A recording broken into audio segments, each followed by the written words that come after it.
silver bullet out there to fix our energy crisis anytime soon. But I think my perspective on the matter would be a combination of different technologies working in tandem would be the best solution. So, what was your take on everything that you saw for the past few days? Well, the storm hit, and to a greater extent than they were anticipating, and knocked out a few generation facilities, in which case, combination of that and people using, you know, high amount of electricity caused the grid to stress, and in order to protect from a larger catastrophe, they had to shed um, load. I don't think they did it properly, but that will come out later. And in doing so, they created a lot of people with no way to heat their homes. They'll hopefully resolve that over time before the next polar vortex comes down. We've seen these before. I just think, well, it was a little more intense than normal, which again we've seen. The weather doing those things, as is today here in Fontana. And we have to be ready for it, or we have to tell the general public what to expect, and if this happens, how to survive a few days.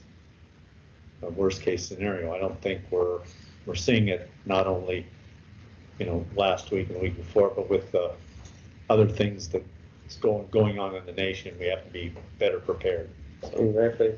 So with that said, we're gonna actually segue into our topic for today, which is alternative applications, and we're gonna see how we can display some of those loads met by traditional fuel with more renewable alternative energies that could basically reduce the load on the grid and in turn basically create a more balanced energy consumption model for everyone.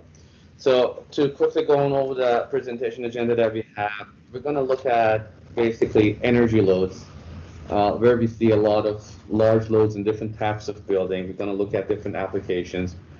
And then we're going to focus on, as I said, different applications. We're going to look at case studies for each application, how solar thermal water heating was integrated into this different application for this type of buildings. And basically, we're going to look at some more interesting projects that were out there, some large-scale industrial projects that were done. And generally, we're just going to look at other applications, because when we talk about solar water heating, the general consumption is residential. A single-family residential is what comes to mind for most people when they think about solar water heating. The fact of the matter is, the spectrum of application is much wider, and because of the extreme flexibility of this technology, it can easily be integrated into many, many different applications. So that said, let's look into some of these energy. This data is from the Energy Department in 2014, and it shows basically, it's a very general data because it shows both residential and commercial buildings, but you can see that heating load there being one of the major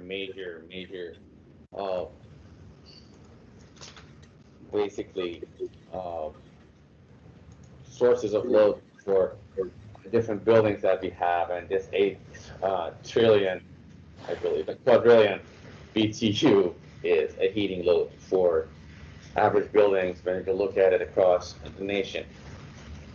So water heating would be a little bit different.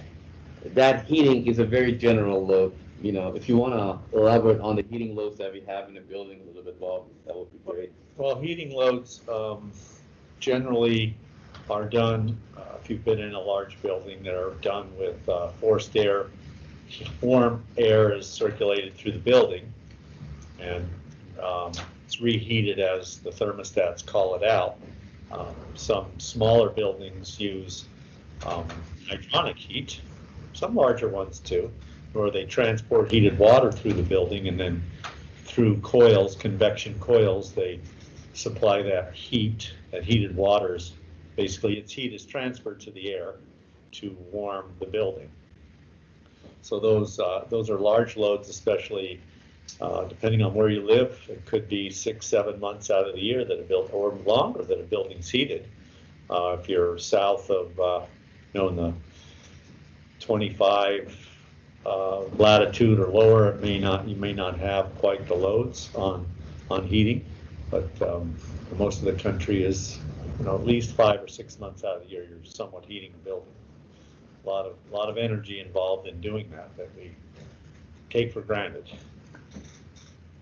And then there's the hot water, the domestic hot water. Yeah, there's the hot water load in buildings is done basically, depends on what it is. There's tables, different energy department, states and associations and organizations have their own tables. They kind of coalesced into some numbers that designers use.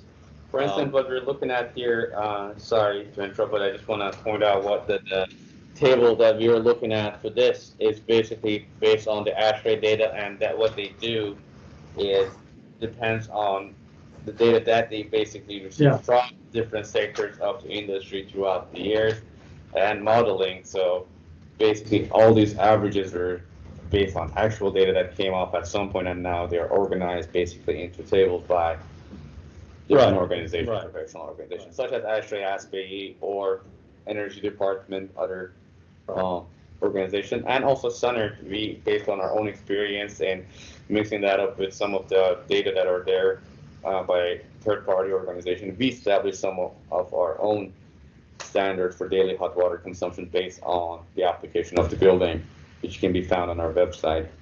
So those are the two major loads, I think, that we have in a building for heating. It's your domestic hot water, what's in your faucet when you go to the bathroom, when you're taking a shower, and what is heating the entire building, basically. There might be other applications, that will be more important depending on the type of the building that we're looking at. We'll get into that. We'll talk about different applications for different types of building. But the most important thing, that's something that we'll come back to, is when we're looking at the solar thermal water heating system, we'll never size the system like a conventional boiler, because there's a fundamental difference between these two type of heating systems.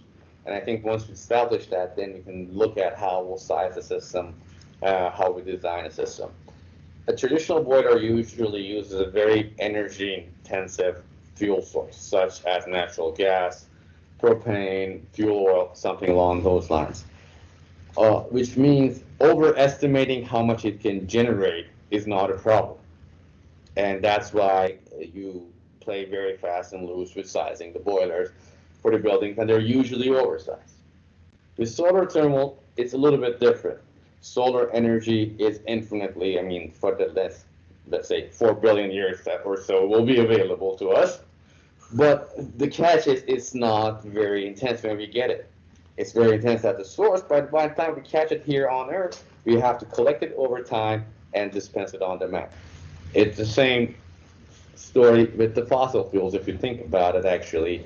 It took it billions of years to be stored under the ground until we tapped into it, and we're using it now. But that aside, still. So a lot of times with solar thermal systems, what will dictate the size of the system and will deploy will be the area or the amount of room available, roof space available, storage space available. But we will get to those more and more later on. So the first order of business, once we get out of single-family residential traditional solar thermal heating that people think about with a thermosiphon tank or something along those lines on the roof, the easiest thing to scale up for is a multifamily building.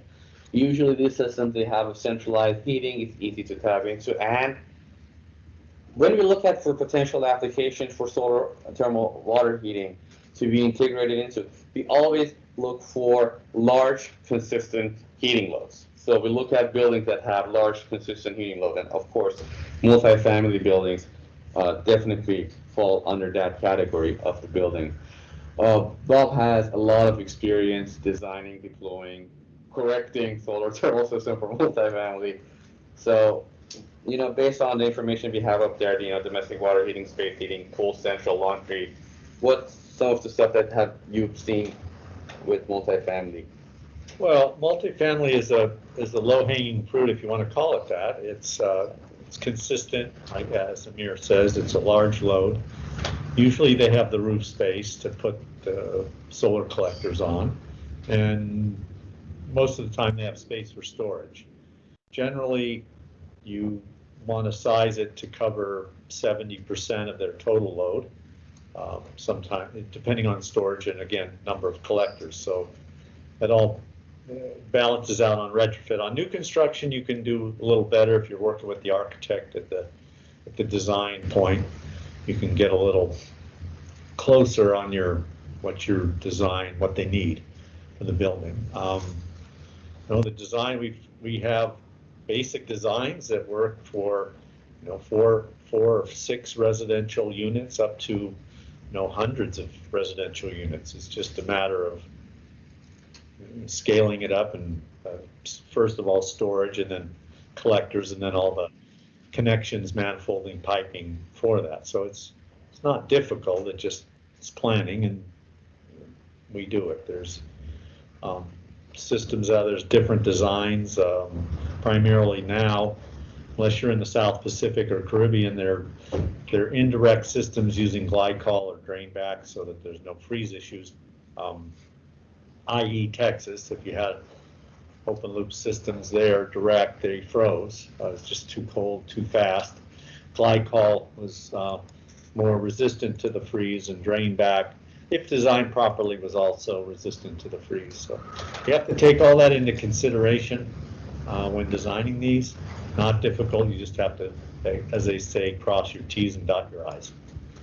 So just FYI, we're going to have a couple of case studies for each of these applications that we'll go over. I'm not going to spend a ton of time on each of these case studies. One thing I really want to reiterate and want people to pay attention to is the amount of energy generated. The amount of energy generated and the annual kilowatt hour energy rating for the system. And once you start drawing comparison for square footage occupied on the roof to the amount of energy produced by the system, and once we start looking at the dollar spent basically for the amount of kilowatt energy produced, then I think we will really see how much solar thermal can bring onto the table. And if you have a heating load, if it's being met by any source of energy that is slightly more expensive than very cheap natural gas, then there is an actual, opportunity for solar thermal to be integrated into. So for instance, this is one of the newest construction that was completed in 2019 by RM Nakamura in Honolulu, Hawaii. Beautiful, beautiful high-rise residential, multi-family residential building with 50 standard high-performing Empire EC collectors that they went in there. Very high power generation, of course, because of the location being in Hawaii, plenty of sun available. And of course, Hawaii has a very, very strict solar thermal water heating requirement for new construction there. So that also helps. And the federal tax credit will definitely help into offsetting the cost. But in Hawaii, because the fuel is very expensive, because it's secluded from the mainland, everything has to be imported. Everything is more expensive, including fuel. So the return of investment on a project there is much better. Here is something. Sorry, I have to apologize. The installation then was not done by RM Nakamura for this project. Was actually done by Arctic Solar. That was a mistake by me on this presentation. I just caught it. I apologize. I will make the correction. And I will definitely give credit to Arctic Solar for this beautiful installation that they did. But again, completely different climate, and yet you see really, really tremendous power production by the system. A lot of it's electric, so if they're heating with electricity, it costs again, Alaska is a very, you think it would be low cost energy, but it's not. It's electric. You use a lot of fuel oil and some coal to generate it. So these systems during the the light period, and they tilt it up to catch that energy, they produce an awful lot of energy to offset their total annual use. So it's a good mix for thermal. There's some systems. This is good, a multifamily. Sometimes because of the long summers, they can. In some designs, they store the heat over all the summer and then use it all winter. Believe it or not, those are rather refined systems, but they do work. Yeah. Just like oil, we have it in the ground. They take the heat and put it all over the ground and storage in the ground, and then they pull it out when it gets cold. And some years they can go until spring before they have to. And then they get the sun back, and they're back in business. So it's energy has to be unique. stored somewhere. It's not that we just tap into it freely. Even Right. the natural gas that we're burning at our stoves at home was stored under the ground for millions of years and then was transported across vast distances using very sophisticated storage and transportation methodologies. Right. In Southern California, we have the storage facility north of Porter Ranch, which we may have heard in the news had some issues a year and a half ago. But those are large, empty oil caverns that have been repurposed for natural gas. So they're storing natural gas so it can be used on demand. That's the hitch with any energy usage is when you need it now. If you don't, you have to wait. So that's where storage and the infrastructure allows you to do that. Exactly. So solar tries to mimic that in some ways. I mean, can't, not always perfect, but we come close. precisely. Another application that we have, again, tremendous amount of heat and hot water consumption, especially, some applications, especially when you get sanitation involved, the demand for hot water goes up exponentially because it takes a lot of hot water to clean stuff, especially if you're following certain regulations such as OSHA's regulation for cleaning. They demand a lot of hot water and usually at 140 degree for sanitation and cleaning purposes. So hospitals, again, because they're dealing with patients, because they have a lot of cleaning requirement, they use a tremendous amount of hot water.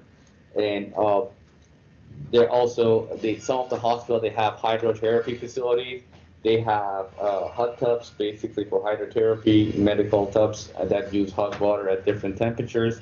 Space heating, as Bob mentioned, even if it's forced air space heating, we've seen solar thermal being integrated into a forced air system by using fluid to gas or fluid to air heat exchanger for heating the hot air that was basically being pushed through the building. So another tremendous opportunity for solar thermal application, and we see it here again with the project in San Antonio, Texas, and it's missing a lot of information. I don't know for some reason. But this is actually one of the largest solar thermal projects that was ever deployed. 320 EC40 collectors were installed in different areas of the hospital. And based on that, all the information that you see up there is unfortunately incorrect. There were some errors in creating this data, and I have to go back and fix this. But the good news is the actual data for this, all of this is on our website. And there was some last minute changes, and I think that created some errors in the entire presentation. I apologize, but all the case studies that are being presented here will be available on our website with the correct information. But again, 320 EC40 collectors, inch and a half, were installed in San Antonio, Texas Veterans Hospital to meet different demands within the hospital building. our next hospital was again, interestingly enough, for a large, interesting installation, was in Texas, and this one is in Houston, Texas, installed in 2018. Uh, and I, sorry, so I'm just gonna not even bother with the case studies for that because the information were incorrect. But again, large installations for hospitals in San Antonio, Texas Veteran Hospital, in Houston, Texas Veteran Hospital, and we see the benefits. We've seen it time and time again that how well this will incorporate into an existing system and how well it will serve those heating demands. Hotels is another major opportunity for solar thermal to be integrated into hotels, motels, resorts. Again, places that you have a lot of hot water demand. People tend to take longer showers in a hotel because they're in leisure, because they're traveling, they want to relax. They take baths in the hotel. There are spas, there are indoor pools. Any type of liquid heating is solar can handle. There's laundromats, pools, spas. So space heating is there, but to not a great extent at this time. Domestic hot water, those are the huge loads, and they can be offset with solar. So again, there are industry standards that we can use for estimating. This is for the domestic hot water to give you an idea of what we're looking at for what is established by Asher and Sunnert. When we're looking at motels and hotels, we usually go with the number of room, and depending on the number of unit, that number changes, usually decreases as the number goes up for the number of units. But again, these are good methods to establish roughly how much hot water will be consumed at the hotel or motel for domestic application. This also includes, the sanitation, in-room sanitations, basically, application. So we have another great example here, finished in 2019 by All Valley Solar, 36 TRV40 collectors on Capitol Hotel here in downtown Los Angeles, very close to the Disney Hall. As you can see in one of the pictures, you can see the Disney Hall far in the distance over there. But beautiful application, beautiful installation. The cost was offset by both federal tax credit and back then the commercial incentive through the CSI thermal program in California. And again, the installer who did this system, All Valley Solar, one of our more experienced solar installers out there, they're really good in consulting their customers, basically recognizing the areas of opportunity and bringing it up to their attention, and that's how they go after this alternative application instead of just doing residential, multi-family, or even single-family, multi-family residential. They find all these alternative applications, all these areas that there is a huge opportunity for solar thermal integration, and they just present the opportunity, present the potential savings to the client, right. And most times they manage to, at least pique their interest. And then in different areas, as we're moving forward, for instance, in California, we have the Title 24 energy requirement for new construction, which now it's becoming more and more rigorous at every time we update the building code.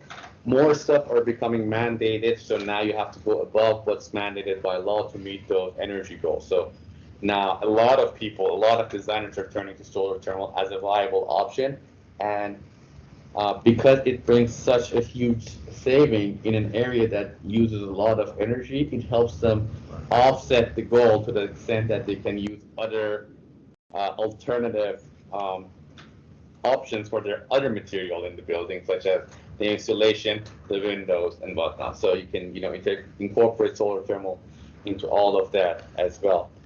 I don't want to, take up too much time, but this is again another brilliant system done by RES Solar, another great solar contractor in Massachusetts.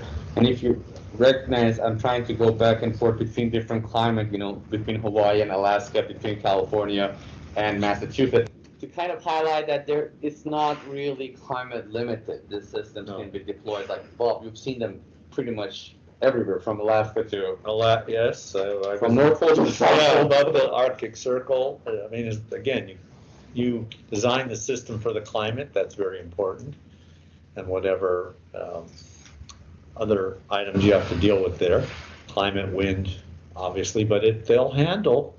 Panels are just like a roof. You have roofs everywhere, and so the design is important for that, and then we get into demand. Of course, that's in any project. So you size it to the demand that or to the percentage of offset of energy that either the client wants or is looking for. So there's a number of different options, but the higher the offset, the greater the savings. To usually it's 80%. So 100% is doable, but rare.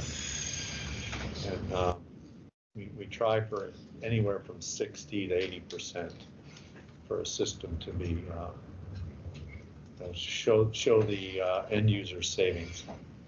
I think there might be a slight issue with sharing the presentation, and people are not sharing what we have on. Okay, we're back on. Sorry, you were just looking at us, and as much as that flatters us, I think the information on the presentation is more interesting for people. There was a slight, I think, gap for a second. Thank you so much for our dear marketing manager, Jessica, which this is a great opportunity to give her a little shout out to her, because she's running the show behind the scene, basically behind the cameras, all this stuff, and she's puts it together. So thank you, Jessica. We appreciate you so much. And moving on back to our case studies with the hotel. This one is particularly interesting for me because it does have an atmospheric storage tank, and we will talk about this toward the end of the presentation a little bit. About the methods that we're trying to come up with to reduce the initial cost of deployment for these systems. So another place with a lot of hot water demand, education facilities, schools, universities, depending on the type of facility, depending how they were designed, if they have on-campus housing for the student, that changes dramatically because all of a sudden you have this high domestic hot water loads. If you have aquatic facilities, pools, stuff like that. I think one interesting one that you were involved with a lot was this one, right? The Thatchery School. So why don't you tell us a little more about this one? Well, this is a private school that's up in Ojai, California, that was done as part of the building design. So that makes it very, you're in right at the ground floor. This provides hot water for the new dorm that they built there. And it's somewhat, smaller than the large ones, but it does what they wanted percentage-wise to cover, to offset. Very nice job. You can see on the roof on this is landscaped. It's an actual earth roof. So there's plants up there, and then the panels are put on a stainless steel platform. So that's all built what in. You're seeing there is not actually the desert in Ojai, or it's actually the roof of the building, but it has what they call a landscape roof, a natural roof, which does provide excellent insulation for the building. And it does also provide for interesting photos like this. Yeah, very nice. It's it went off real well. Again, it's in the design. You have to, if you're on the ground floor, you're working with the general and the plumbers.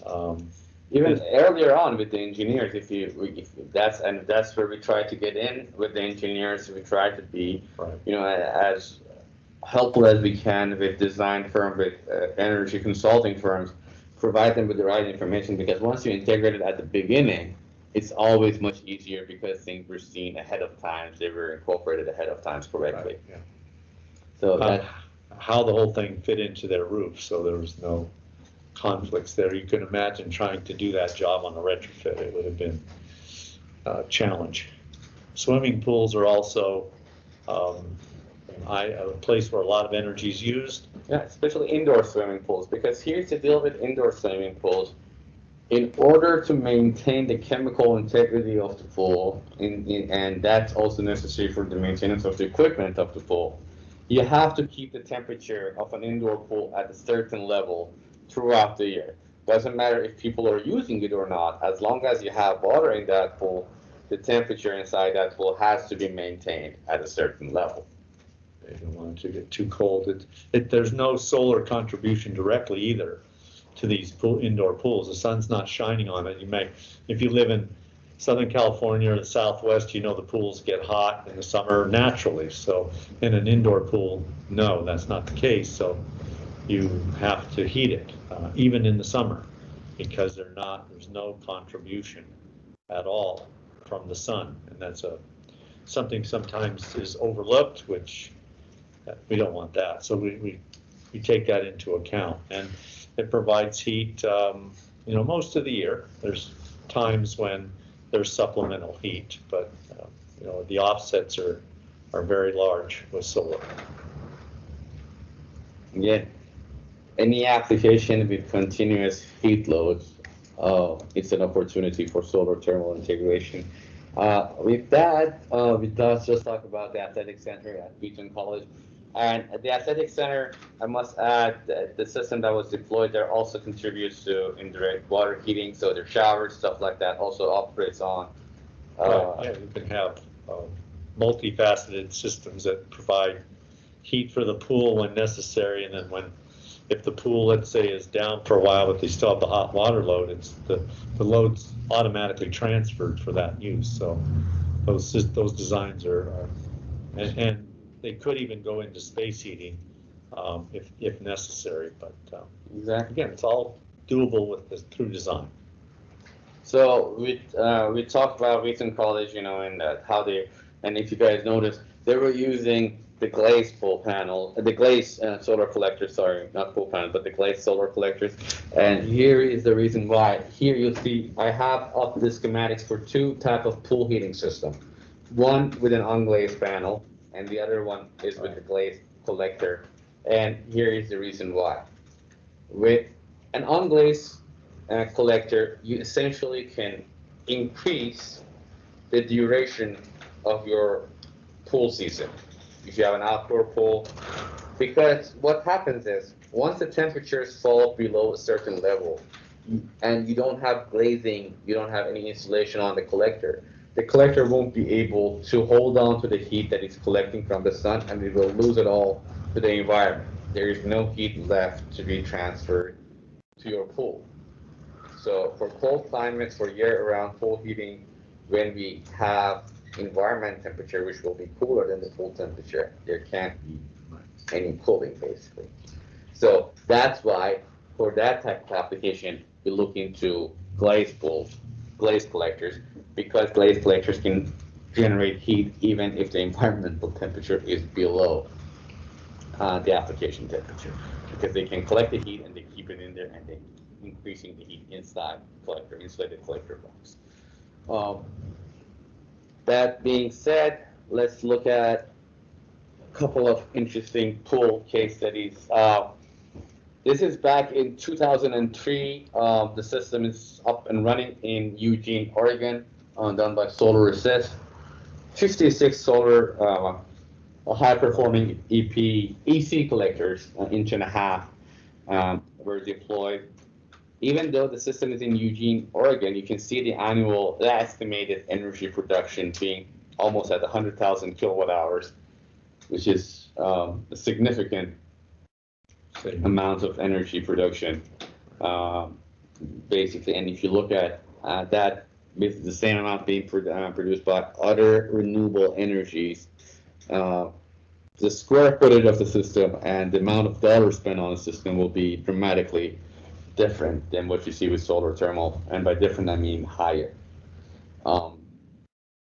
So this is again for year-round heating of an indoor pool in Eugene, Oregon. You were pretty involved with this with Solar Assist back in the day. Yeah, Solar Assist. It's a drain back system, so every night it drains down, so there's no for freeze issues, or if there's the nice thing about drain back, if there's no demand, like this facility is closed down or maintenance or whatever, you just, system shuts off and everything is drained, so you don't have to worry that the system's going to just sit up there and bake. So drain, we recommend when possible, drain back systems. I mean, they're also good for schools that have monthly or seasonal demands.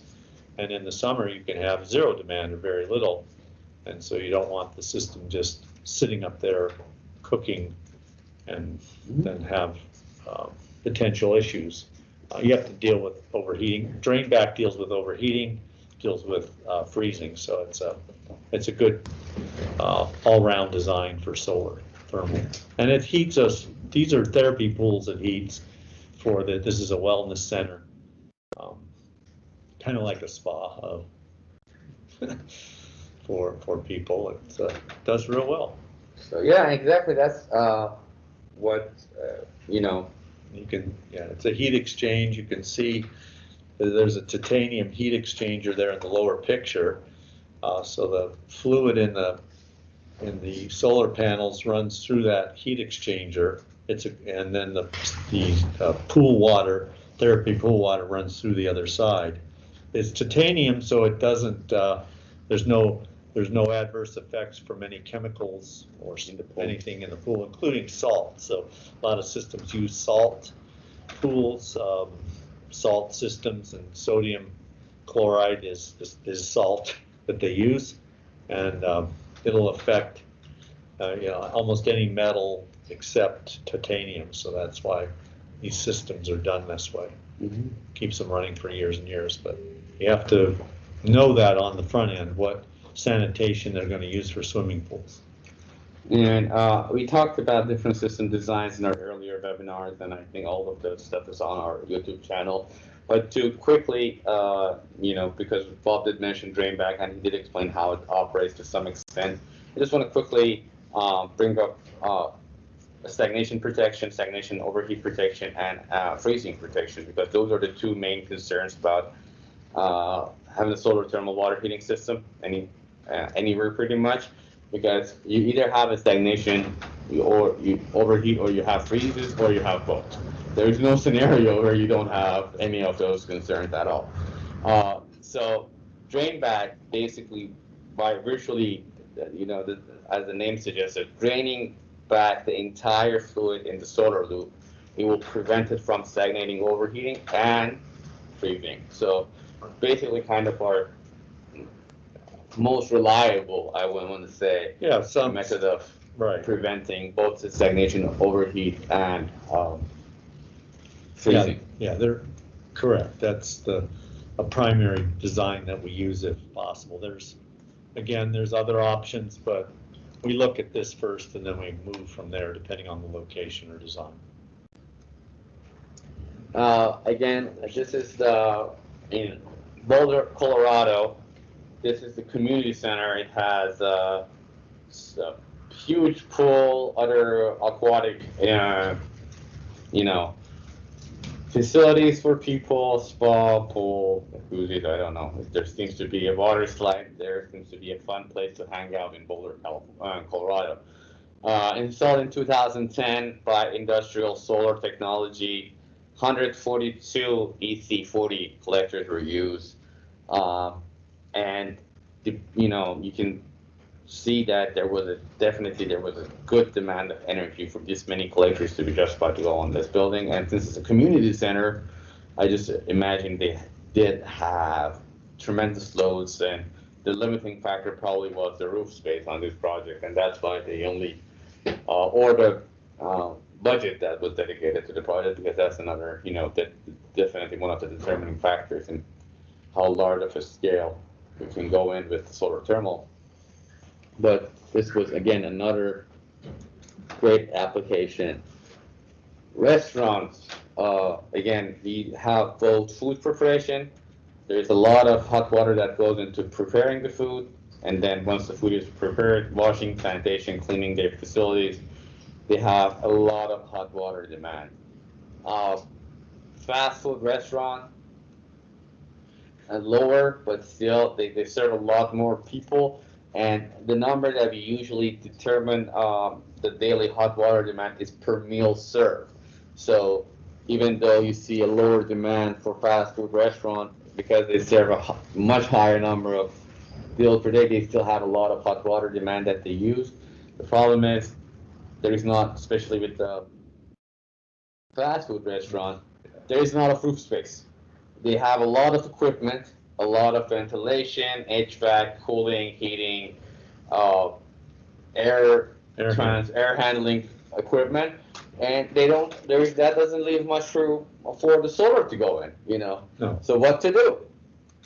Well, thank God for creative designer and creative installer, because solar thermal can be installed on the side of your building, like this beautiful, beautiful RV location in Bozeman, Montana.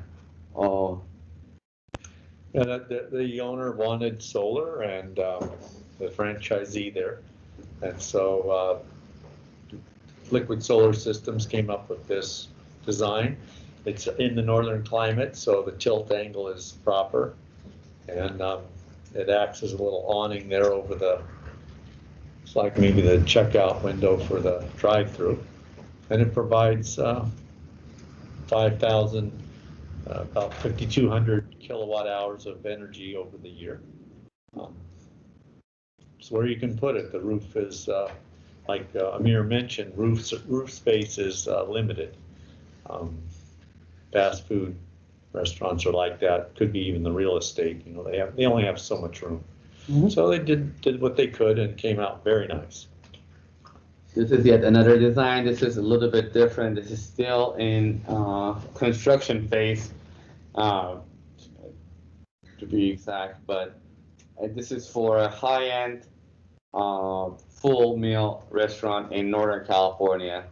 And the challenge with this one was to create a system that occupies the least amount of space possible in both on the roof and in the mechanical room. So we got really creative with using solar stations and basically solar pump stations and connecting them to our array like that. And as soon as the images are out, definitely we'll have the case study completed for this on the website with all the information and all the good stuff that goes on that. But again, another building with a huge, huge heating load. Restaurants, they always need hot water. You always need to wash your hands with hot water, and hopefully all the dishwashing, stuff like that, is done properly.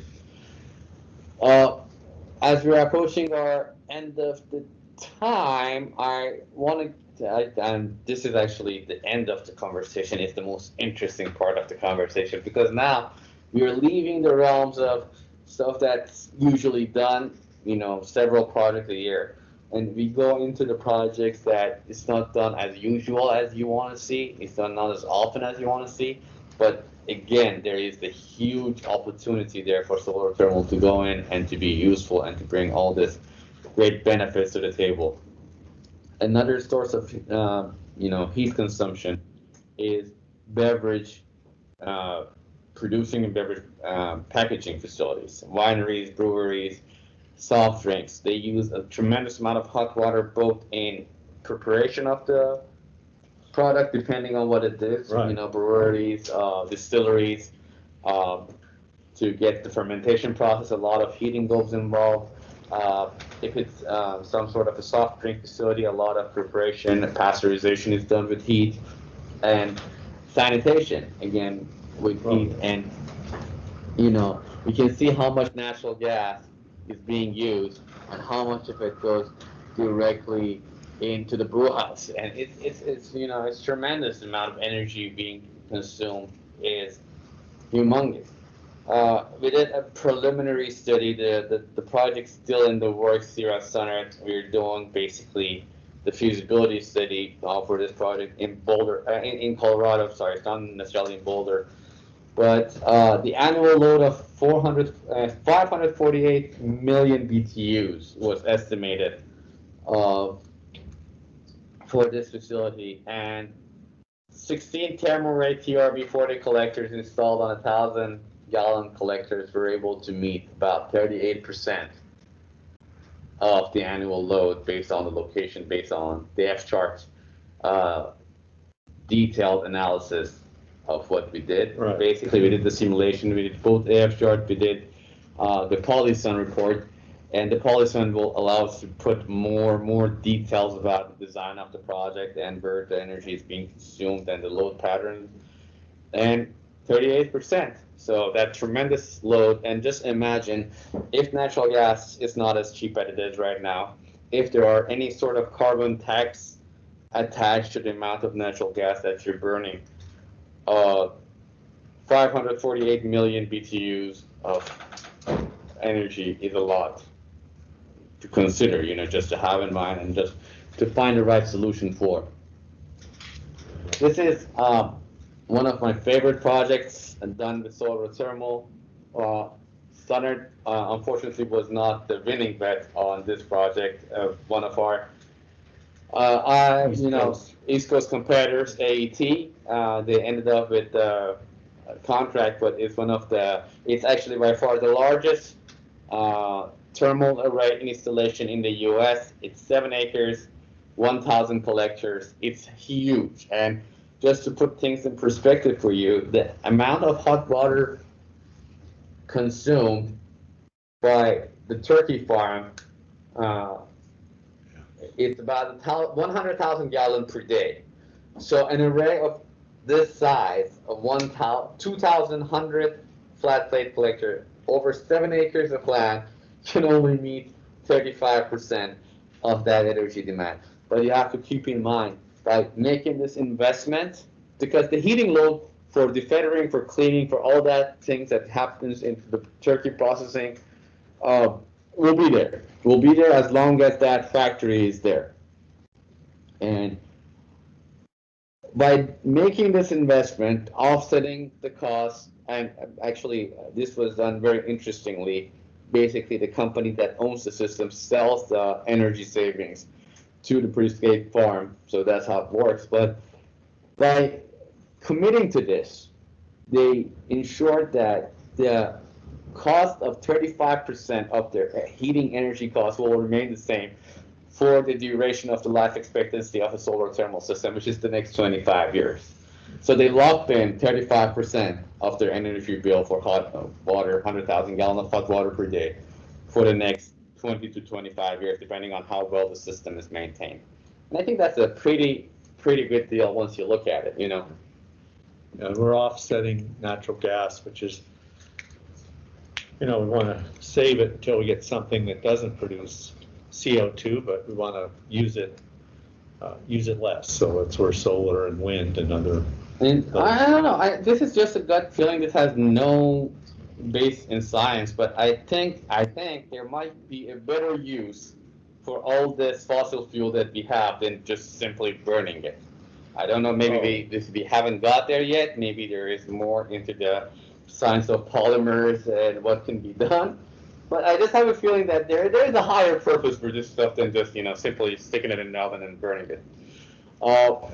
Another really interesting example that we had the opportunity to work with, actually our president, Adam Christman, was directly involved in writing the paper on this subject, which was the use of solar thermal in the hydroponic facilities for keeping the water temperature at the desired level for the fish to basically reproduce or aquaculture. Aquaculture. So basically, the aquaculture was needed to produce the fertilizer for the farming. So, and the solar thermal was used to maintain the temperature necessarily in the fish tanks.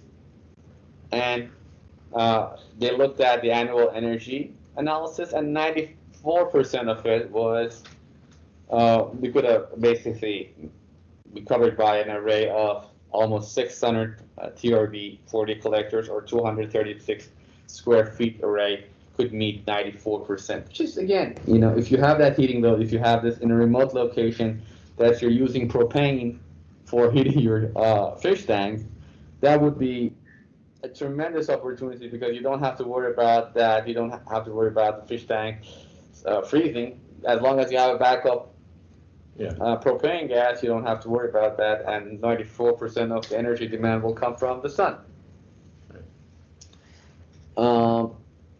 This is just to kind of summarize what we talked about, the possible application. We'll see, here we have different temperatures, different solar thermal equipment out there to meet those temperatures. And of course, again, just like the larger subject of energy, there is no silver bullet. So Senate manufactures flat plate collectors.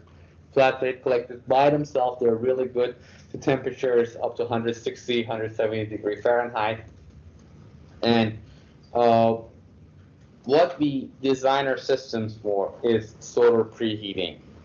Based on our many years of experience since 1978 till now, we realize flat plate collectors are reliable. The temperatures and the pressures that they operate within are very safe. And because of that, because they're not extreme, they don't produce extreme heat, they don't produce extreme temperatures, they're very low maintenance and they tend to have a very long life expectancy with minimum maintenance requirement. It's very simple. If you have a system that is producing energy at 400 degree Fahrenheit, you're dealing with a steam production facility at that point. It's not simply a solar thermal system anymore. And I think in our business, we've seen a lot of different solar thermal heating companies coming out with different technologies. And our experience is the ones that actually stick around and they've been around the longest are the flat plate manufacturers. We've seen a lot of evacuated tubes coming in. And again, it's not because there is anything wrong with the technology per se.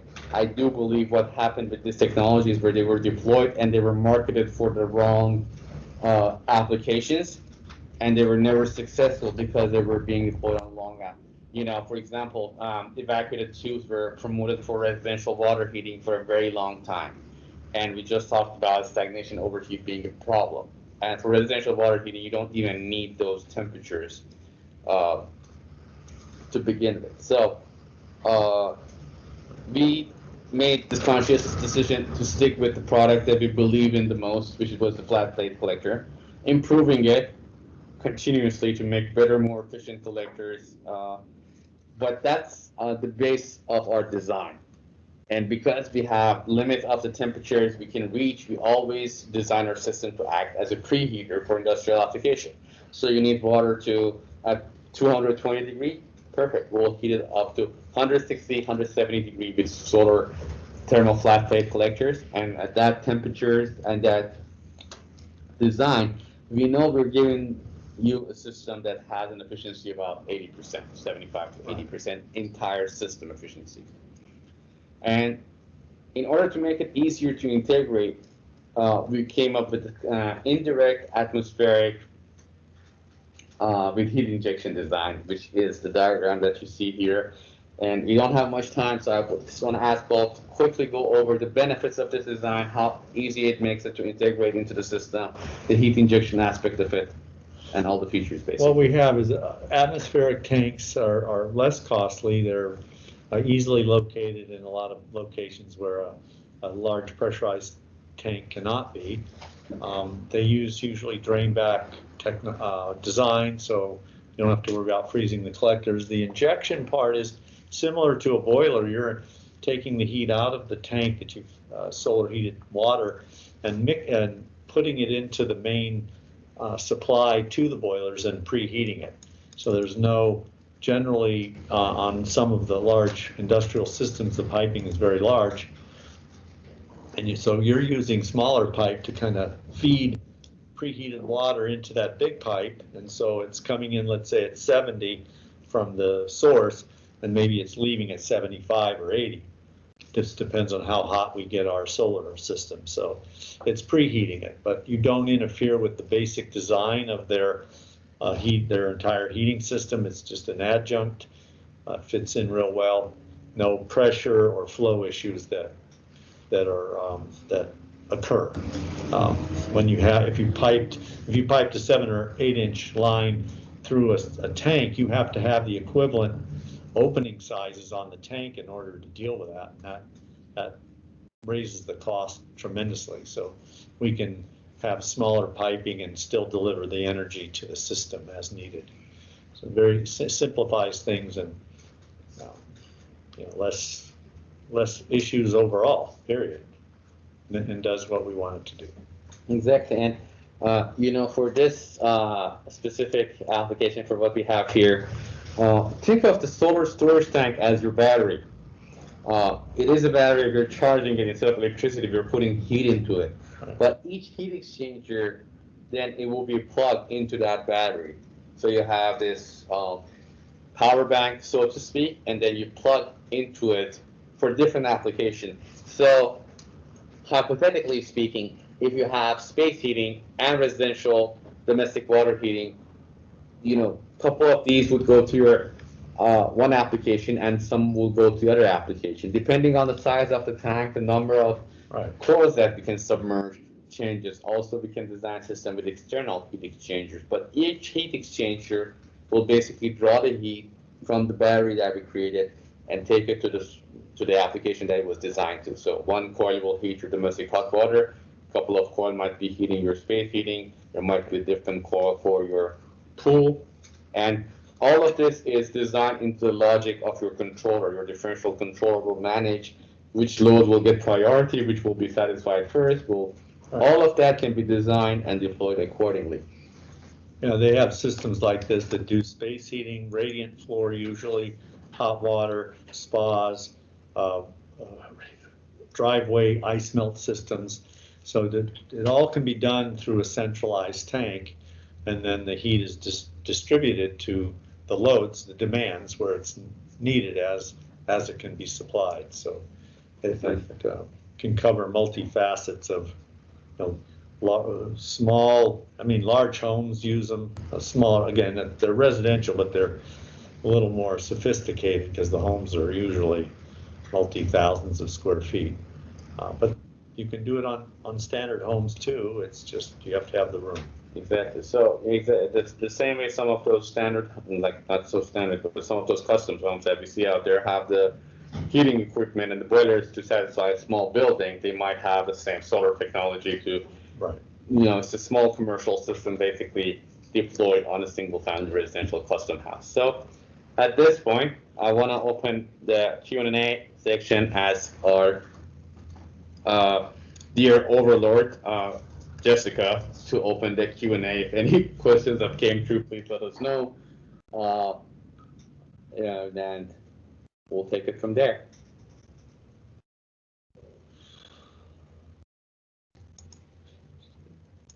Trying to see if I can see the chat section of to see if there's anything up. Okay, perfect. So we haven't had any questions coming in. I hope everybody have enjoyed the presentation, found it useful. This is the contact information. Yes, we've been sitting here with our masks on, but now you know how we look, so you can find us, track us, and ask solar thermal questions on the street, in the grocery store, wherever you might run into us. But we'll be always here and more than happy to answer your questions. Please feel free to reach out to us if you have any design, sizing, or just generally want to learn more about solar thermal and all the application it applies to.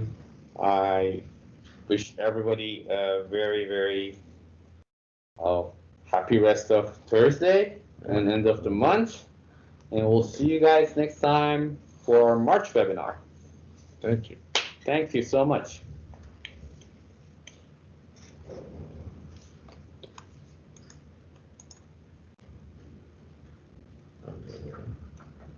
Still on.